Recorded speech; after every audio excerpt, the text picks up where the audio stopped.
He simply splashed a cup of boiling water on the wall, and it immediately began to melt. This led him to conclude that there must be some unspeakable secret behind the wall. So he quickly sent someone to chisel through it. To their surprise, he discovered a large amount of cash hidden inside. It took 30 accountants a full day and night to count it all. But that's not all. He also found countless gold, silver, and jewels concealed within the wall studs, and even inside the concrete steps of the house. However, these only accounted for a tenth of the wealthy man's assets. Next, Jimmy sent people to dig holes in the rich man's backyard, and to their astonishment, they unearthed numerous boxes filled with gold. The wealthy man was horrified by what he saw. All of this money had been acquired through tax evasion and fraud. He pulled aside the prosecutor Jimmy and attempted to bribe him with 100 million. Unfortunately, he had approached the wrong person. Jimmy was an incorruptible official. Not only did he refuse to take the money, but he also insisted on pursuing the investigation. Further desperate, the rich man prepared to end Jimmy's life. With a single shot, his wife rushed over to stop him. But unexpectedly, the hunting rifle suddenly misfired, piercing the ceiling. In an instant, a massive amount of gold bars poured down from above, stunning everyone present.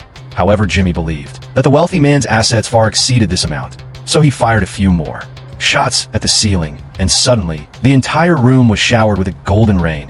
At this point, the rich man was no longer flustered. He hurriedly took a vehicle to the government building.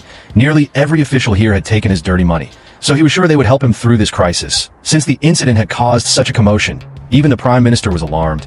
As a result, every official, fearing implication, quickly distanced themselves from him, unable to move the officials. The wealthy man had no choice but to appeal to the civilians. He gave every villager in town $10,000, demanding that they besiege Jimmy. However, at this time, Jimmy was still unaware of the impending danger and continued to seize assets at the rich man's house. After the tireless efforts of hundreds of people, over 3 days and nights, the confiscated assets had filled the wealthy man's 3,000 square meter mansion. If measured by weight, these assets amounted to at least 50 tons. But by now the villagers had also attacked outside. If Jimmy insisted on turning in this dirty money, he would not leave the rich man's mansion alive. Jimmy ordered his subordinates to guard the main gate, while he went to call for reinforcements. However, the villagers' assault was far swifter than he had imagined. At this rate, even before the reinforcements arrived, he might already be dead.